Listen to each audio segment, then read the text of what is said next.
Hello, everyone, and welcome back to our second episode of our mini-series of financial planning for life stages on Share the Wealth. Navigating finances as a couple can be both exciting and yet challenging. Whether you're dating, engaged, or married, financial planning plays a crucial role in building strong and stable relationships. Open communication about money matters can help you align your financial goals. Managing your expenses and preparing for those large purchases for your future together is essential.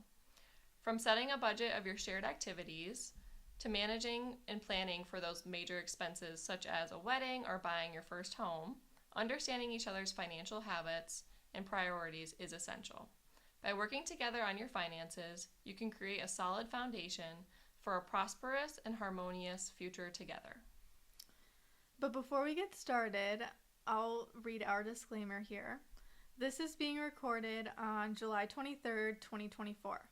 The contents of this podcast are strictly for informational purposes only, and nothing said should be taken as investment, tax, or legal advice. It is important to discuss your situation with a professional, as the strategies discussed may not be suitable for you specifically. Financial planning is crucial at every stage of a relationship. Here are some key considerations for couples, whether you're dating, engaged, or married. For couples who are dating, it's always good to start out with open communication.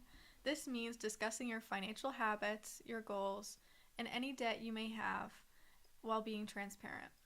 You may not want to discuss the debt at first, but just keep in mind that that's something you should be discussing at a later date.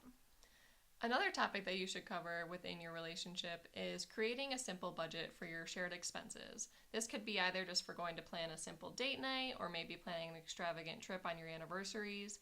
If you need any help creating a budget, look back to one of our previous episodes for more guidance. Savings is also a good one to start considering starting a joint savings account for future plans.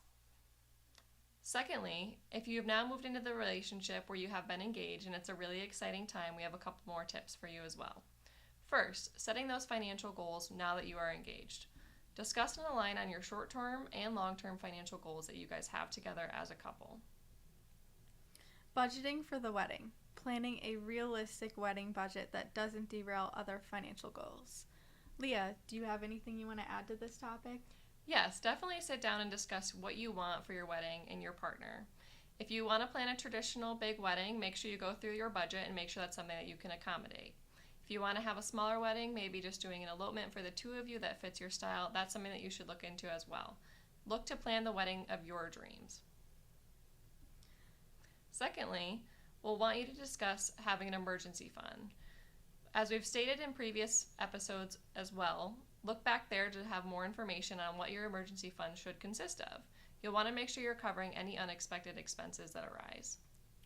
And lastly, combining finances. Decide how you will combine your finances. Some couples do start with a joint account for shared expenses while keeping their other checking and savings to themselves. Others lay it all out on the table and like to combine everything at once, knowing that you are now about to be a full unit. No matter the decision, what's best for you is what's best for you. Now that you have planned your wedding and you are now married, the excitement has began to set in. However, you'll want to still consider a few financial goals. First, as we've mentioned before, looking at a joint budget. Create a comprehensive budget that includes all of the household expenses. Now that you guys are one unit together, you'll want to take a look at everything jointly. Secondly, as Lyndsey has mentioned, debt management. Now that you guys are a unit together, you'll want to make sure you're sharing everything and that you guys have worked together to pay off those debts together.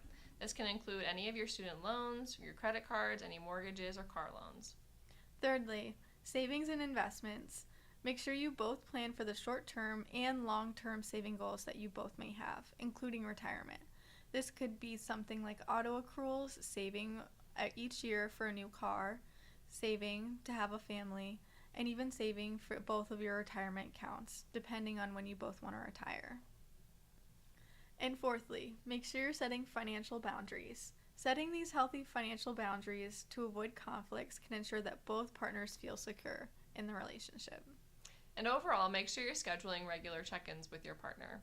Scheduling those financial check-ins to discuss your budget, goals, and any other changes in your financial situation is essential in all stages of your relationship. So in conclusion, effective financial planning is the cornerstone of a healthy and thriving relationship. By fostering that open communication and setting clear financial goals, couples can navigate the complexities of money management together. So whether you're dating, engaged, or married, taking the time to understand each other's financial perspectives and working collaboratively can lead to a more secure and harmonious future together. Remember, the key to a successful financial planning as a couple is mutual respect, transparency, and regular check-ins with each other. Together, you can build a strong financial foundation that supports your shared dreams and aspirations. So, we hope you enjoyed this episode of our mini-series and hope that you will tune back in for our upcoming episodes. And as always, don't forget, share the wealth.